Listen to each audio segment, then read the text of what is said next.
SuperTalk Mississippi Media production. Discover the Copiah Advantage. Copiah County is a Mid-South gem with a spirit of opportunity, a business-friendly environment, and access to major transportation networks. Copiah County, let's do business. Visit copiahworks.com today and discover the Copiah Advantage.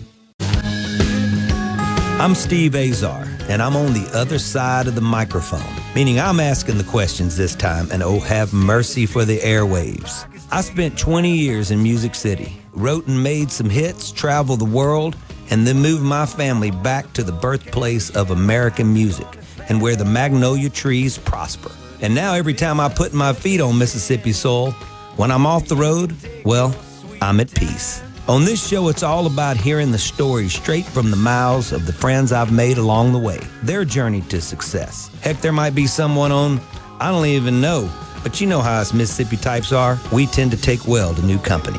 In a Mississippi Minute, all 60 of them. I'm Steve Azar. It's just like that muddy river, moving slow. Ain't no worries, it's how life goes, baby. In a Mississippi Minute. That's right. I got my guys laughing before we even start. Today I've got two dear friends on the horn. We've got a new podcast that we're going to talk about. Woohoo! That is out called Resonance. But before we do that, we're going to talk about Visit Mississippi, who allows me to run my mouth a couple times a week, plus on Sundays, encore performances. I can't thank them enough for being around with me and my team at SuperTalk for into my 8th year now. Blessed, learning to listen, as I always say. Visit Mississippi.org. Listen to me for a second. Plan a road trip with your loved ones. Check out a part of Mississippi you hadn't been to ever or in a while. Get ready to be proud of this hallowed ground we call Mississippi. You know, I am a believer. All right, we have two guests today on. We've had on before. Both of them, I've had both of them on separately a number of times, one more than the other recently. So it's sort of part two, but they've been separated by months and months. Excited that they're with me today.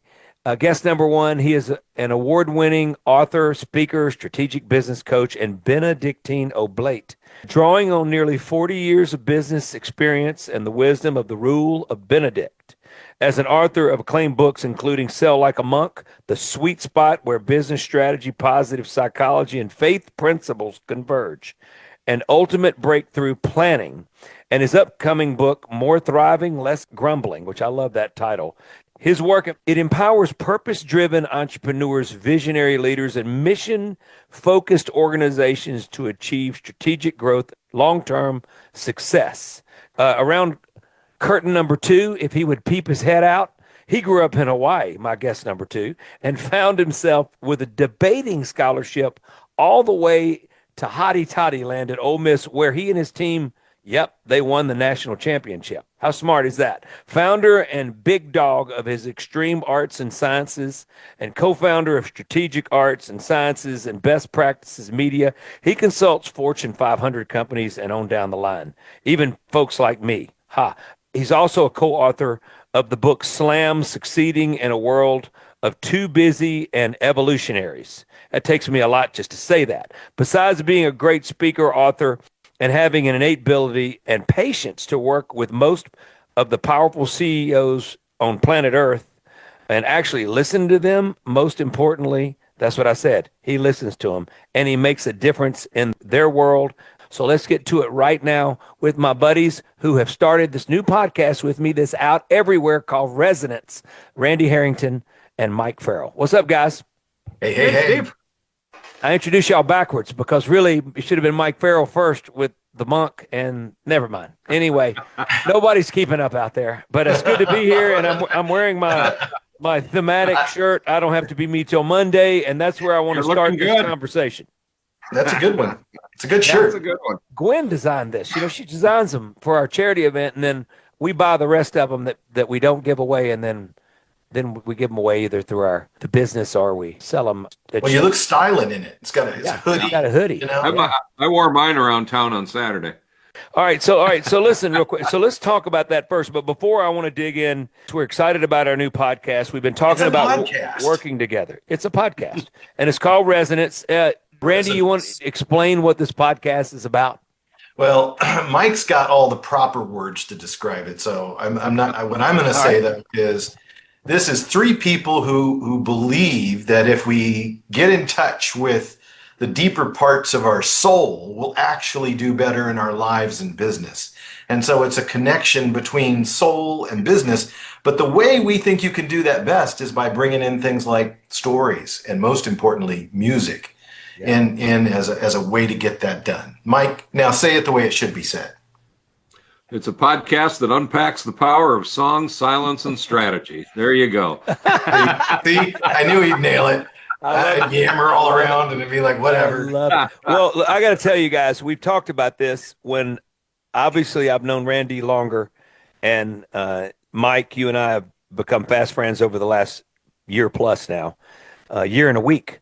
But with that said, I knew that when I started interviewing both of you, just talking to both of you, that you have this similar core, this nucleus that you guys have is just beautiful.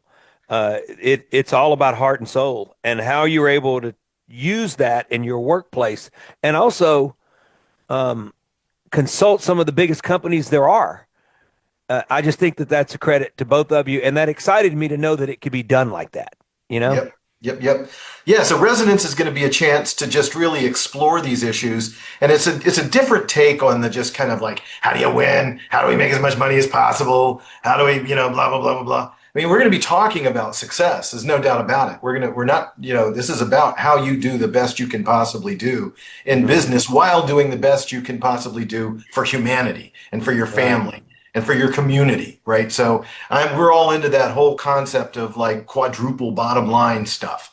And how does that actually happen? And Mike has been fantastic at really connecting it directly back to back to like 600, or how old is this stuff? 1,500 years old.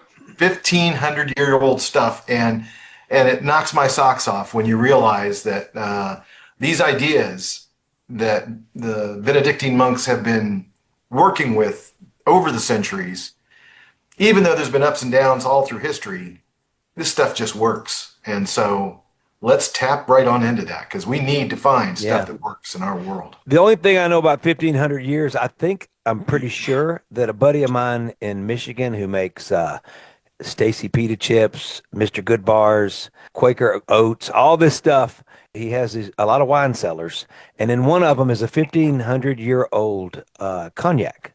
Ooh, and I have partaken, and he keeps it soaked in marbles, like clear marbles. Yes. You ever heard of such? Yes, maybe it oxidize.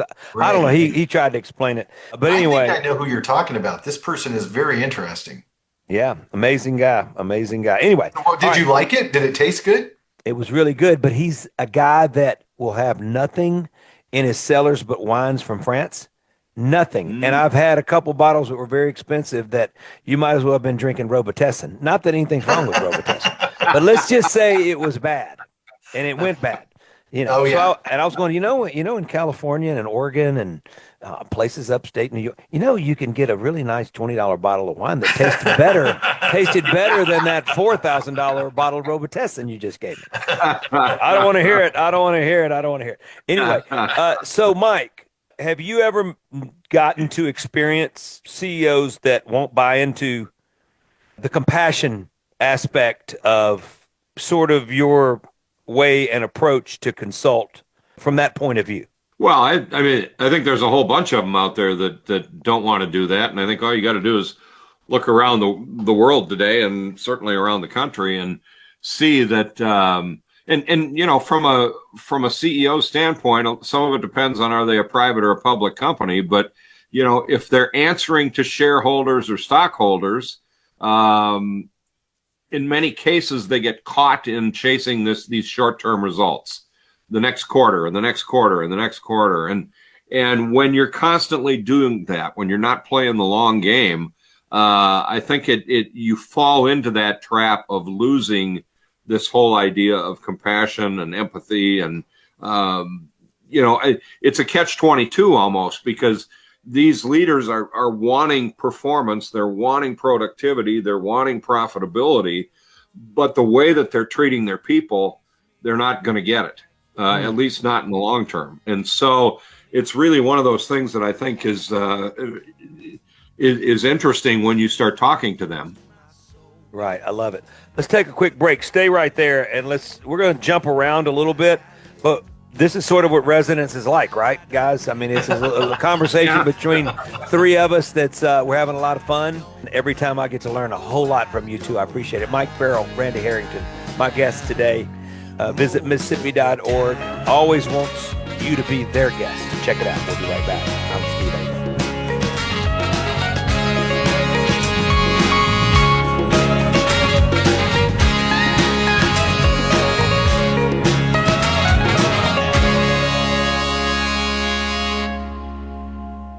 Listen and watch all your favorite SuperTalk Mississippi shows live and on demand.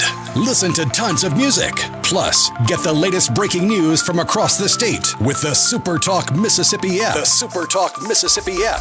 Download the SuperTalk app on your iPhone or Android device now for free. Just search SuperTalk Mississippi in your app store on your mobile device to get everything Mississippi all in one place. The SuperTalk Mississippi app. Get it now. You know that nowadays, most people go online to look at a business before they spend their money.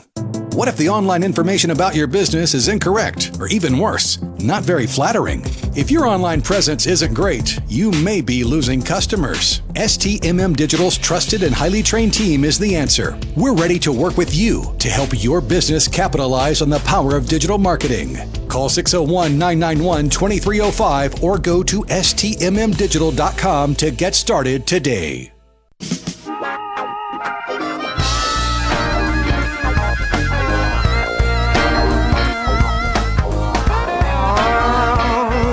Rolling into a Mississippi Minute. Steve Azar here. Love my team over there. Visit Mississippi.org. All they care about is folks coming to visit and experience us, and then for us to visit places in Mississippi we hadn't been to in a while. And that is beautiful. I actually was able to take Mike Farrell, my guest today, Randy Harrington, my other guest today, to Dancing Rabbit and stay over the top of it and experience Pearl River Resort in Choctaw, Mississippi. Great folks, beautiful guys. Wonderful right? place. We had a wonderful time, didn't we? Philip M's. We sure did. I could eat dinner there every night. Oh, Just my incredible. goodness. Yep, absolutely. That was awesome. And having the wives together and everything, that was a great time. And I think what happened was we were thinking more retreat-based, and all of a sudden we really came up with the essence of Resonance, our new podcast. I would say pretty much in the 11th hour when we were sitting around because we were having all these conversations, right? And we just sort of figured out, you know what? We started talking about song and we started talking about the power of that. You know, for me, I sit in front of crowds and I get that feeling. I have that feeling on stage. My bandmates have that feeling. You know, we're all fans of music as well, but when we're the ones performing it, there's an extra added intensity. I just wish you guys could understand what it feels like for me to be, you know, performing it and in that moment where it just feels so wonderful on stage. It just feels like home to me. It's as Well, right. much. I mean, and I think you put your finger on it. I think it is about being in the moment, being, you know, fully present where the past is gone and the future isn't there. And it's this moment and everything is unfolding right there. And wow. And then you combine that with this connection, this feeling you get of, you know, I don't know. It is woo-woo. I mean, it's like there are vibes. I mean, anybody who's been to a good concert and they have found themselves, maybe they didn't want to go. And then all of a sudden, 30 minutes into it, they're dancing and they're having the time of their life. That's what that vibe looks like. And when groups of people get together and share that, it is magical. You're not crazy. And it's a tremendous gift as a performer. All right, I have a question for both of y'all. Mike, you can start. We've talked about this on our podcast, I think, and maybe it hadn't aired yet. For me, when I'm with a crowd, there is something about a crowd that takes on a personality. All right? Absolutely. You remember it and you pull it up in your memory bank. Oh, this is that crowd again. Because you have experience, you know how to entertain that crowd. A lot of times it's the wrong thing to do is bring them to where you are. Well, sometimes you got to go to where they are or meet in the middle. Right. Does that make sense? So in a business meeting, and you're there with the CEO and you've got all the people there, and you got some people with attitude, some people not, some people this and that. Do you guys get a sense for the room like I do with the crowd? Well, I think you have to. If you don't, you're going to fall on deaf ears. It really is one of those things that, and I think I used the example in the podcast that we did on this, that, when I do my speaking engagements, and I don't as much anymore, but I used to always script them out. I always used to write them out word for word. And being able to do that, I don't have to think about what the next thing is that I'm going to say.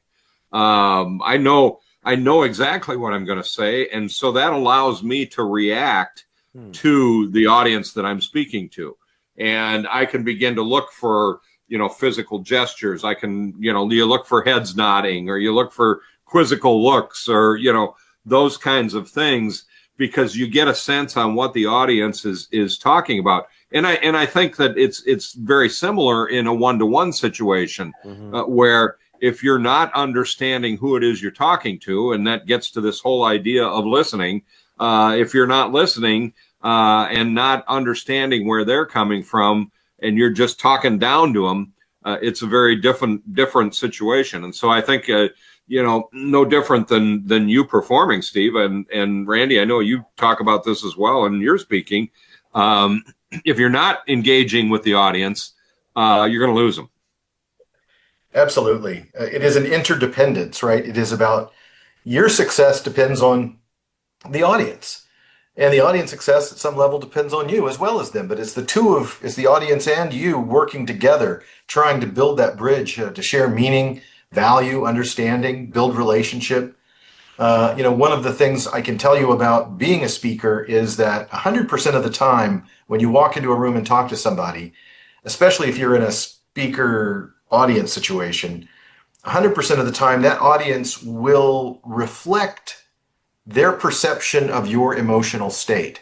So if you're nervous, the audience is going to start looking nervous. And if you're fired up and relaxed, the audience gets fired up and relaxed. So it's really interesting. I see that initial engagement with the audience as a mirror, and it really tells me what I need to be putting out there. If I want them to be, exuberant or fired up, then I need to demonstrate that viscerally. Have you ever, realistically, Randy? Have you ever been in the middle of a meeting and gotten to the end and said that didn't work? But then when you talked to the CEO afterwards, it was like the greatest thing they ever saw. So you were like, you sort of misunderstood the way they responded to you. Oh yeah, for sure. Especially if you ever work overseas. I mean, that's where the cultural issues become very, very intense. A super brief story. I was doing a speech I was doing a presentation in a very swanky boardroom in Tokyo, and all Japanese men sitting around the table. And this was, before PowerPoint was really a big deal. And so I had posters that I was working off of. These were all engineers too, by the way. And so they had hired a translator for me, and the translator looked like she was about 12. She was just this tiny little person and had kind of a squeaky voice. And after about a minute or two of her translating, the boss at the end of the table barks something in Japanese, and tells her to be quiet. And so I'm like, well, that can't be good. So she sits down, and I'm just going on now in English. And after about, I'd say a minute, he puts his elbows on the table and his face in his hands. Wow. And then after another minute, the other guys start doing it as well. So 4 or 5 minutes into this, and everybody sitting around the table has their face in their hands. I'm freaking out. I've never had flop sweat quite like that before, where it was like, what the heck is going on? And it was terrible. So I just cut the thing really short. I think I had a half an hour. I think I finished in 15 minutes. And then after it was over, they all got up, they shook my hand, they took me on a tour, and I was like, what the heck just happened? Fast forward about 12 hours, we're at some bar in Tokyo, because at the end of the day, you got to go out drinking. That's a thing that they do. Yeah, oh yeah. And Jack Daniel, so we go and we have... Jack Daniels, is that what you just said? Yes, Jack Daniel, Jack Daniel. And so we have ourselves a little bit of Jack Daniels, and I finally look at the CEO, knowing now that he speaks some English, and I say, what was that all about? Why did you do that? And he said, because I didn't want to use a translator because I knew she was translating poorly. It's much easier for me to understand and translate English if I don't look at you. Wow. Okay. Wow. Interesting. Now, And if I they was do that like- with me, Randy, I'm really going to run for cover. I don't want to see that. I mean, I was My traumatized. presentation gets cut to 6 minutes. Oh my gosh, that whole day I was like, oh my word. And then finally Jack Daniels brought the truth out for us. Wow, you can't. A little Tennessee whiskey will fix things. My friend Jack. My friend Jack. You know, Frank Sinatra. Everything was Jack Daniels to him. You know, he knew Oh, the folks there, and he was a big part of their life. They were a big part of his. And, I did not know that. But yeah, Mike, yeah. I want to talk to you about that as well. Think of a circumstance maybe that you read the room wrong, and then it was very successful. Let's take a quick break. Mike Farrell, my guest number one also, because they're both number one in my books, Randy Harrington. Visit Mississippi.org. Please check it out. Plan a road trip. Believe and love your Mississippi like I do. I dig it. I dig it more than you can ever imagine. And also check out our podcast, Resonance. It's out there everywhere you pod, and we'd love to have you and check it out. And maybe Team Super Talk will air us one day. You never know. I just threw that in there. All right, guys, we love y'all. Take a break. Don't go nowhere. I'm Steve Azar, and I think I just got fired. All right.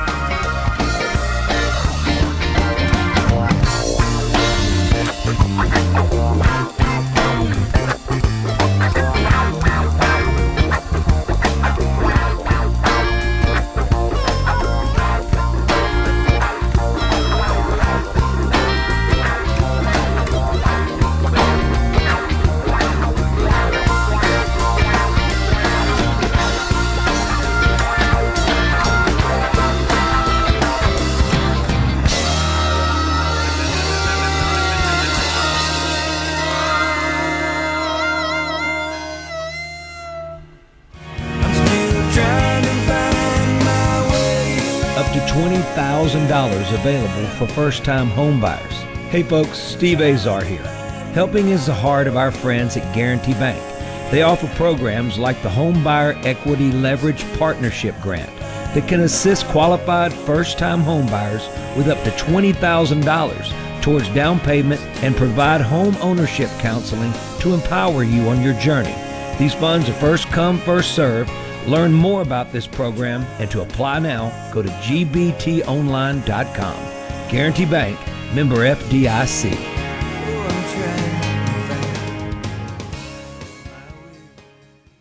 Listen and watch all your favorite SuperTalk Mississippi shows live and on demand. Listen to tons of music. Plus, get the latest breaking news from across the state with the SuperTalk Mississippi app. The SuperTalk Mississippi app. Download the SuperTalk app on your iPhone or Android device now for free. Just search SuperTalk Mississippi in your app store on your mobile device to get everything Mississippi all in one place. The SuperTalk Mississippi app. Get it now. From the sea. In a Mississippi Minute with Steve Azar, right here on Super Talk Mississippi.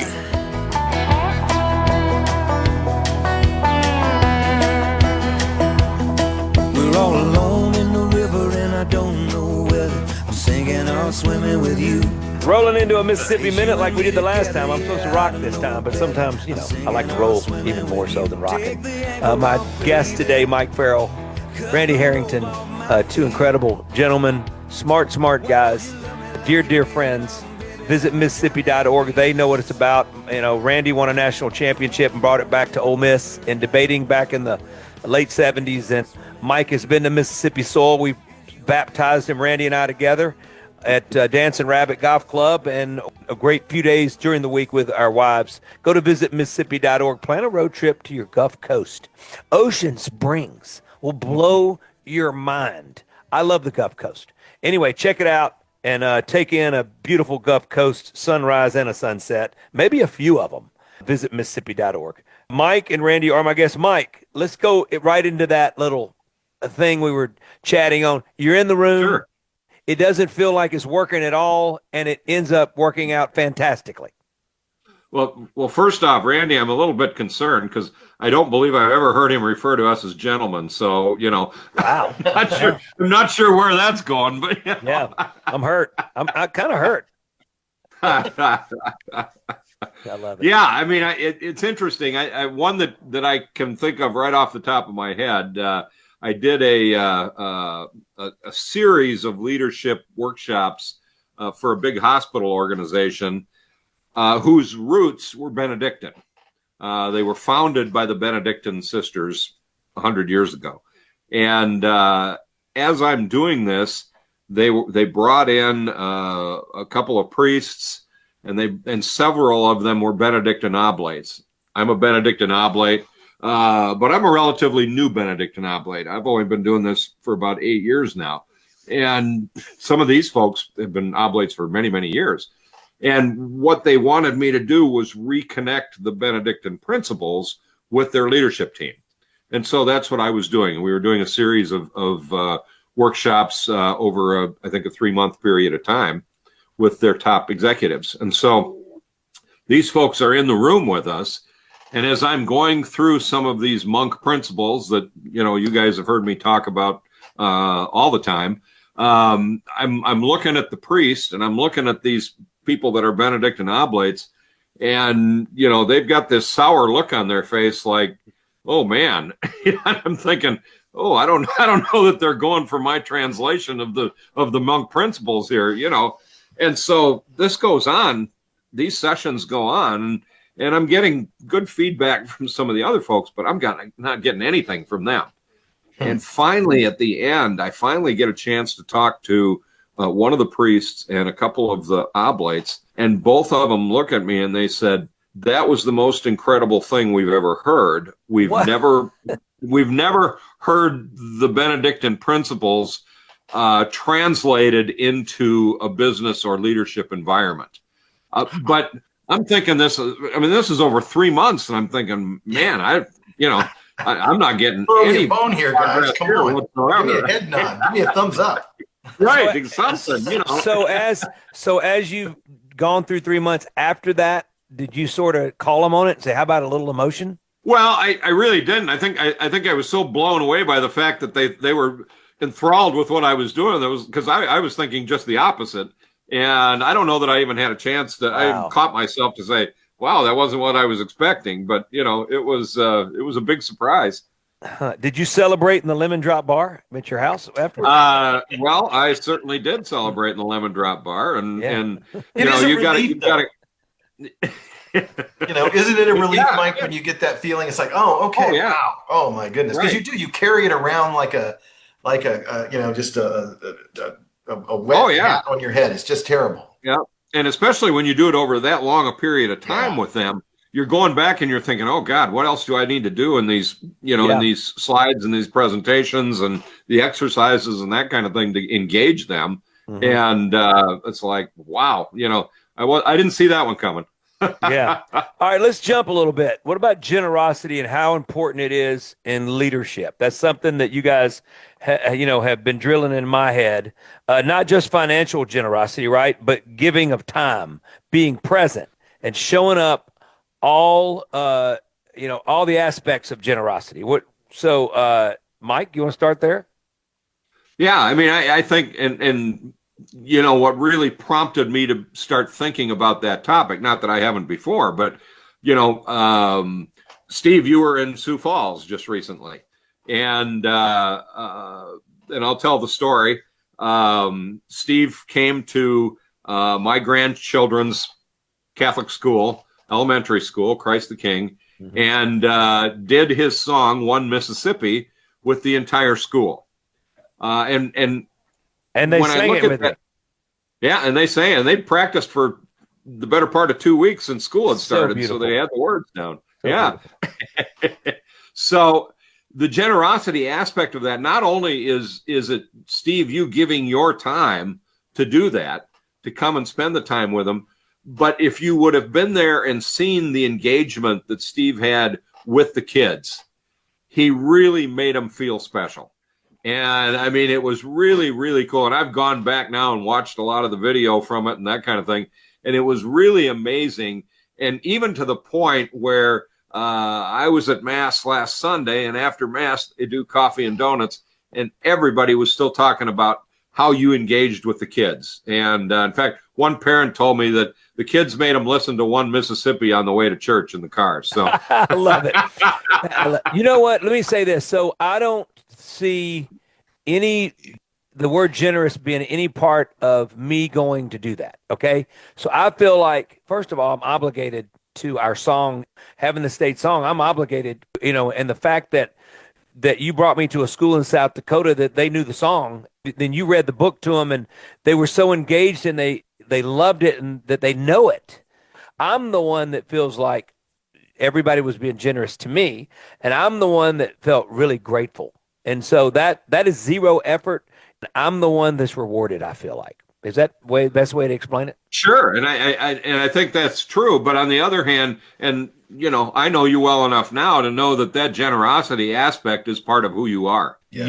You sort of take it for granted because that's just the way you do things. But let me tell you, I've been around a lot of other people that wouldn't even have considered that. Well, yes. Well, I can't imagine. So send those people to me. I'll take care of that. Yeah. So, it was interesting that when you start talking about words like generous and charity and charitable, when you start looking into the roots of those words, they track back. Like, for example, charite, the Latin phrase, was an interpretation from the Greek agape.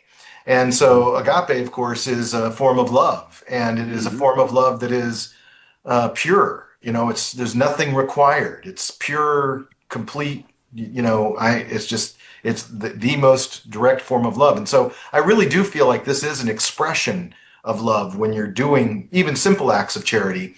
And then when that happens, Steve, you're spot on, man. As soon as you do that piece of charity, you get the first benefit. Yeah. Always.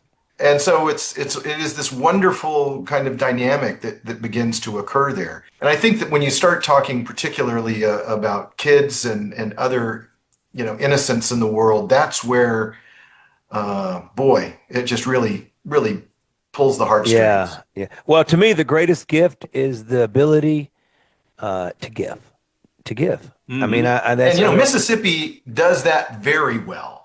They're, I guess, third in the country for giving, and it's when you roll that into the per capita and all the financial stuff, it's probably even higher than that. Wow! But Mississippians give. Yeah, that's amazing. Even those that don't have give, and that just really says something about culture and connection to faith. I love hearing you say that. Let's take a quick break. My pal Randy Harrington, my pal Mike the Monk Guy Farrell. They are absolutely spectacular. Men inside and out. Visit Mississippi.org. Check it out. Plan a road trip. Love your Mississippi. Check out our podcast, Resonance. It's out everywhere. Our small little guy, we're trying to swim upstream right now. Check it out. We'll be right back. I'm Steve Azar.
$20,000 available for first-time home buyers.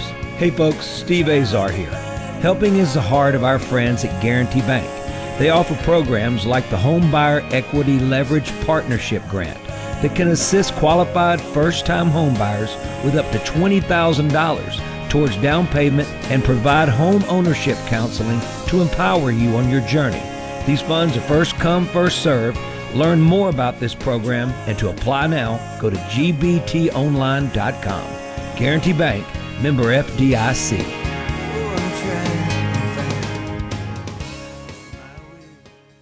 Hey, this is Bob. And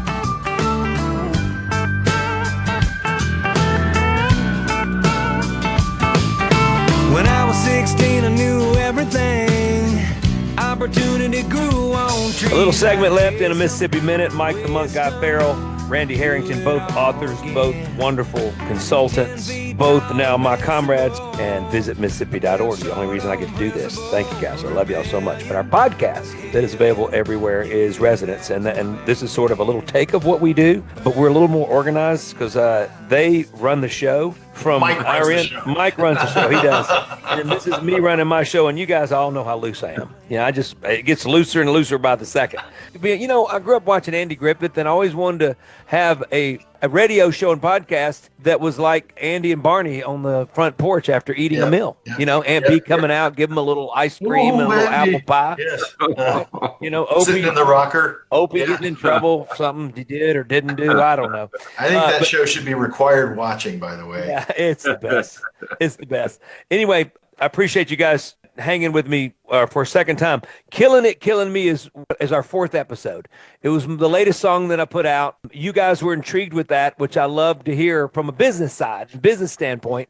There's a lot of obvious things there. You working so hard that you forget about everything that matters. And when you finally wake up and when you've finally been so successful monetarily, everything else is gone. I've seen that in life. I've read about it enough to write about it. So that is episode 4 of Resonance. Randy, you want to start talking about it in the world of business and how you've seen it affect people positively and negatively? It's a phenomenon that has been scientifically studied for decades, and that is the relationship between overwork and all kinds of behavioral and medical issues that emerge from it. In fact, back in the 60s, there was a guy named Sidney Girard, a psychologist, who called it the lethal male syndrome, because men were dying in their 50s, just dropping from multiple martini lunches and smoking cigarettes all the time and just kind of living on that edge, and then boom, they're gone.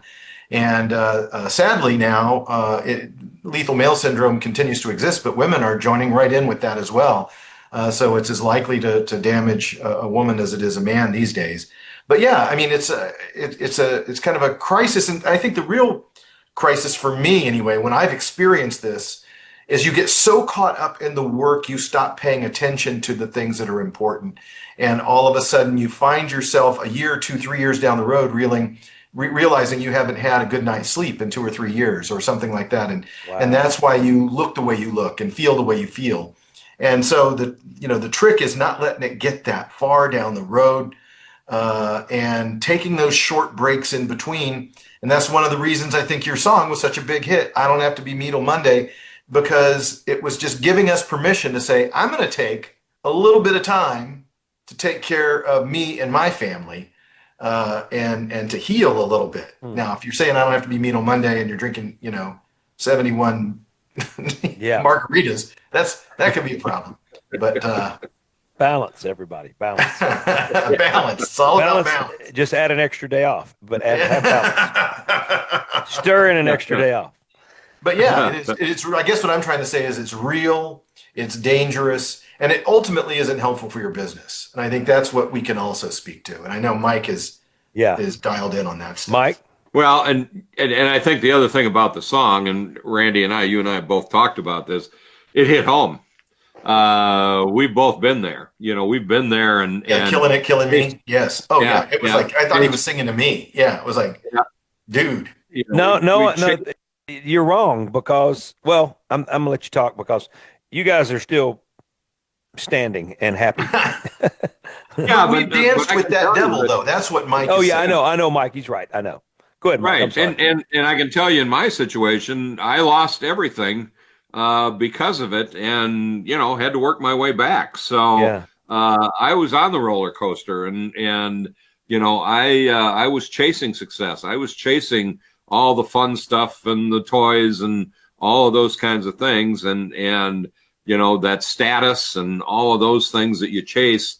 And I let things go that I shouldn't have let go. And when all hell broke loose in 2008 and the reckoning came, it wasn't too long after that I realized that okay, now I'm really got a problem, because now everything that I had chased was going away, and everything that was important was already gone. You chased it away. You didn't know, a little at a time, right? Just a little bit. And this is very hard to talk about this stuff. Sure. If you're in that situation, it's not something you bring up and talk to your spouse or whoever about. It's something you're trying to hide. You're trying to kind of, don't even talk to me about that. You've got all these defenses up and everything. And so that's one of the things I love about that song is that just playing that song, listening to that song opens up this conversation. It sort of makes it okay to talk about it because all of a sudden, wow, other people must be feeling this too. If this guy's producing, a great record that lays it all out. Mike, the Monk Guy Farrell, Randy Harrington are available to come speak, to consult. Check them out online. If you can't hunt them down, you can hunt me down and I'll get you to them. They're brilliant in both forums. Thank you guys for tuning in. Our new podcast is called Resonance. Please check it out where you pod. And I can't thank Visit Mississippi.org and Visit Mississippi folks enough for all they do for me to allowing myself to have guests like Mike and Randy and so many wonderful people that have been on for well into my 8th year. I'm grateful, I'm blessed, and I'm having the time of my life. Go to visitmississippi.org. Love my team at SuperTalk. I'm Steve Azar. Mike, Randy, thank you guys. Thanks, Steve. I'm Steve Azar. In a Mississippi Minute, all 60 of them, where you can take your sweet time.